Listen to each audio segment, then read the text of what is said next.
তারপরে যেটা হলো সেটা হচ্ছে আমার ইচ্ছে ছিল আমি আর ছবি করবই না, কিন্তু ওই ছবিটি এত সুপারহিট হয়েছিল আমরা কি নামটা জানতে পারি সেই শেষ ছবিটা? পর্যন্ত। শেষ শেষ পর্যন্ত। পর্যন্ত ছবি, ওই ছবিতে রোমান্টিক নায়ক ছিলেন রাজ্জাক ভাই। তো রাজ্জাক সাহেবের সাথে কিছুদিন আগে আমি বাবা বলে ডেকেছি, এখন আবার সে আমার রোমান্টিক নায়ক, মিষ্টি মিষ্টি কথা বলতে হচ্ছে, সুন্দর সুন্দর সিকোয়েন্স, তাকে এমব্রেস করতে হচ্ছে, এই বিষয়গুলো মানে তখন আমি এত আনইজি ফিল করছিলাম। তো জহির ভাই আমার দুল্লা ভাই, উনি আমাকে ধমক টমক দিলেন, এই সিরিয়াসলি কাজ করো, হ্যাঁ তুমি এখন খুব তোমাকে তুমি চিন্তা করছো রাজ্জাক সাহেব তোমার নায়ক তোমাকে চিঠি দিয়েছে, তোমার খুব ভালো ফিলিংস হচ্ছে, তোমার ভাল লাগছে।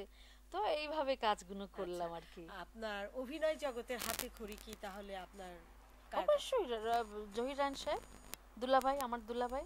আর সবচেয়ে আমার যেটা ইয়ে ছিল, অসুবিধা ছিল না, সেটা হচ্ছে সুচন্দা আপা আমার বড় বোন। তো আমি এত বাচ্চা একটা মেয়ে ছিলাম, কিছুই জানি না, সুচন্দা আপা আমাকে শাড়ি পরিয়ে দিচ্ছে, সাজুগুজু করিয়ে দিচ্ছে, এইভাবে তুই তাকাবি, এইভাবে অভিনয় করবি, এইভাবে ইয়ে করবি। দ্যাট ওয়াজ রিয়েলি মানে এত ভাল লেগেছিল এই আর কি। আচ্ছা, এই পর্যন্ত আপনি কতগুলো ছবিতে অভিনয় করেছেন? আমি এই পর্যন্ত প্রায় ৩৫০ ছবিতে অভিনয় করেছি। আপনি আমাদের দেশে শুধু নয়, আমি মনে করি এবং আমার দর্শক যারা আছেন তারা সকলেই মনে করেন উপমহাদেশীয় একজন বিখ্যাত নায়িকা আপনি। সেই হিসেবে আপনি দেশের বাইরে যে কোনো রকম কি ফিল করেন, বা আপনার ভক্তদের কাছে আপনি কি এরকম কোনো এম্বারেসিং ফিল করেন যে যেটা খ্যাতির বিড়ম্বনায় পৌঁছে যেতে পারে? এ ধরনের সেরকম কোনো না, ঘটনা ঘটেছে সেরকম কি? আমি বলবো না, তবে আমার এই দীর্ঘ চলচ্চিত্র চলচ্চিত্রে ছিলাম এত সেই পুতুল খেলার বয়স থেকে জি। আমি চলচ্চিত্রে আমার যাত্রা শুরু হয়েছে। তারপরে অসংখ্য ছবিতে কাজ করেছি দেশে বিদেশে, এবং বিদেশে অনেক সম্মান অর্জন করেছি। বিশেষ করে বিশ্ববরেণ্য পরিচালক সত্যজিৎ রায়ের ছবিতে কাজ করার সুযোগ পেয়েছি, সেই অনঙ্গ বউ অশনি সংকেত, সেটা করে সারা ভারতবর্ষ থেকে শ্রেষ্ঠ নায়িকার সম্মান পেয়েছি। তারপরে আপনার বার্লিন ফিল্ম ফেস্টিভ্যালে আমাদের ছবিটি শ্রেষ্ঠ গোল্ডেন বিয়ার পুরস্কার পেয়েছে।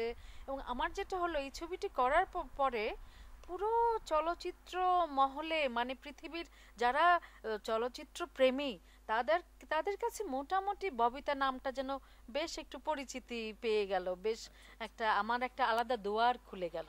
তাতে করে হলো কি আমি অনেক ফেস্টিভ্যালে, I am grateful to Almighty Allah, I got opportunities to participate in lots of international film festivals, এবং এত ফেস্টিভ্যালে গিয়ে সেখানে এত সম্মান পেয়েছি, ডার্লিং অফ দ্য ফেস্টিভ্যাল উপাধি পেয়েছি।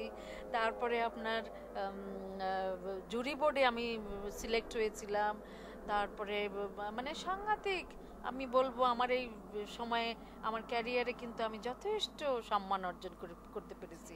আর আপনি যেটা বলছিলেন যে আমি কোনো সময় খ্যাতির খ্যাতির বিড়ম্বনা। বিড়ম্বনা, সেটা তো একটুখানি থাকবে মনে করেন।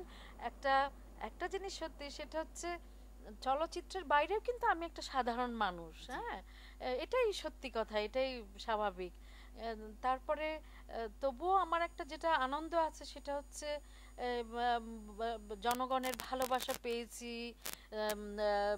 দেশ দেশের মানুষের ভালোবাসা পেয়েছি, এবং পুরো বাংলার পতাকা নিয়ে সারা বিশ্ব ঘুরেছি, সারা বিশ্ব ঘুরেছি, সম্মান অর্জন করেছি। তো সেখানে দেশে যেটা মাঝে মধ্যে মনে হতো সেটা হচ্ছে মানে এই যে চলচ্চিত্রের সাথে আমি ছিলাম, আমি সবসময় একটা কাজের মধ্যে ব্যস্ত ছিলাম, আমার ইয়ে ছিল, কিন্তু তারপরেও মনে হতো যে একটা লাইফ মানে যে জীবনটা হয়তো আমি সবার মতো হুট করে দোকানে যেতে পারছি না, জি। বা আমি একটু শপিং করতে পারছি না, বা আমার একটু মন চাইলো আমি সবাইকে নিয়ে একটু পিকনিক করব, একটু মজা করব, এটা করব, এই জিনিসগুলো তো পেতাম না, এটা সত্যি। এটা থেকে আপনি বলছেন। এটা থেকে একটুখানি কিছু পেতে গেলে কিছু হারাতে হবে। জি, জি। তো সেই তারপরে সেই জন্য আনন্দ, একটা সেই মজার আনন্দ, আনন্দ যে সেটা তো আনন্দ। সেলিব্রিটিকে দেখার হ্যাঁ, জন্য শুধু লন্ডনে অনেকেই হ্যাঁ, টিকিট কেটে হ্যাঁ, এসেছেন আপনাকে হ্যাঁ, দেখার জন্য, হ্যাঁ, শুধু হ্যাঁ, এক ঝলক দেখার তা জন্য, তো তাই না? বটেই, সেটা তো বটেই।